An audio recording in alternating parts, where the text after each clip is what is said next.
do not undertake to promote welfare, for I propose to extend freedom. My aim is not to pass laws, but to repeal them. It is not to inaugurate new programs, but to cancel old ones that do violence to the Constitution, or that have failed in their purpose, or that impose on the people an unwarranted financial burden. Quickly gained a reputation as an unashamed conservative and fearless advocate for both social and fiscal issues. Stan currently serves on the House Judiciary, Local Government, and National Resources Committees. He has previously served as Minority Whip in the State House and is the only two-time winner of the Protector of Economic Freedom Award sponsored by the Kentucky Club for Growth. Please make welcome Representative Stan Lee.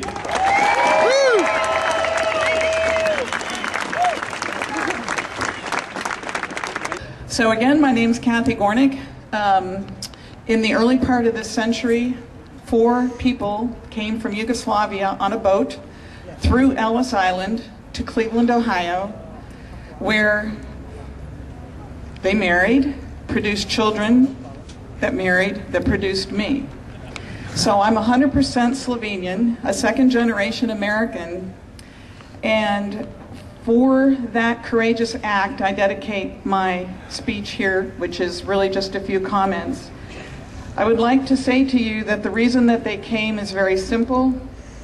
It is because of this document that I am holding here, which is called the Constitution.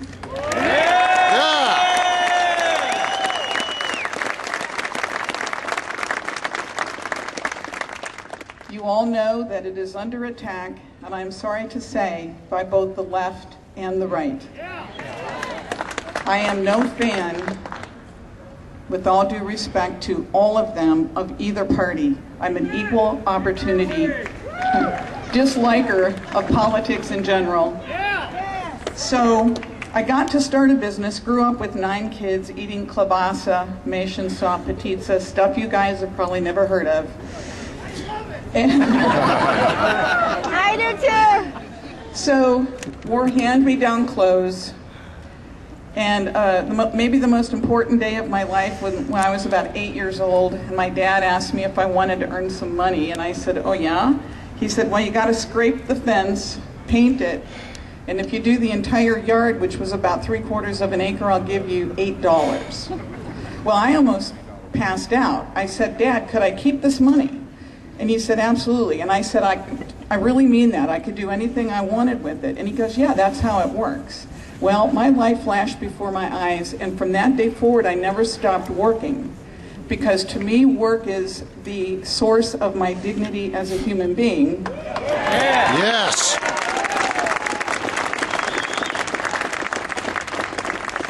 It allows me to stand on my own 2 feet. So I formed a business, which is a little business.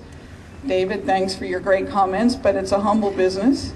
And I'm very proud of it, and I want to say, we've all heard about what Obama's doing, and it is having a huge effect on my ability to continue to hire people and produce wealth. So we've heard enough about Obama. I would like to address in particular those business people who are here in the audience who tend to be a minority because we're business owners, and we are very much under attack not only by the rising taxes that are coming our way, but by an onerous piece of legislation called card check.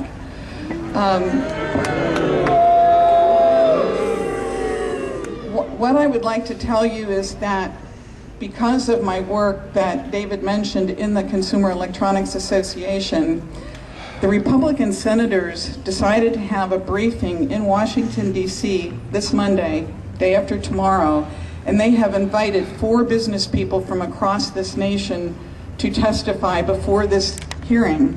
And I am one of those 4 business people.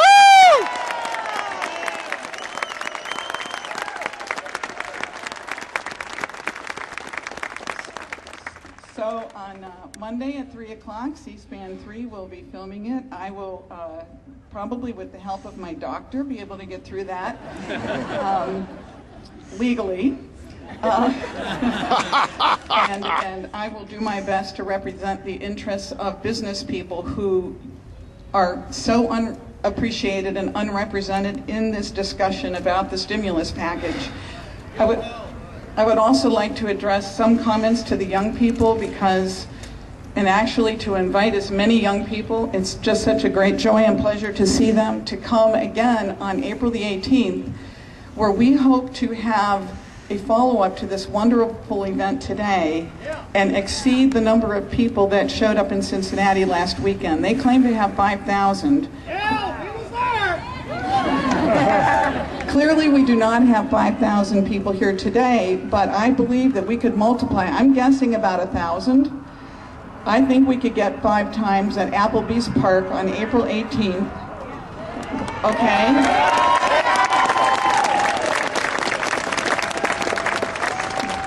And my final comment is that it is the Bluegrass Institute for Public Policy Solutions who is organizing this event.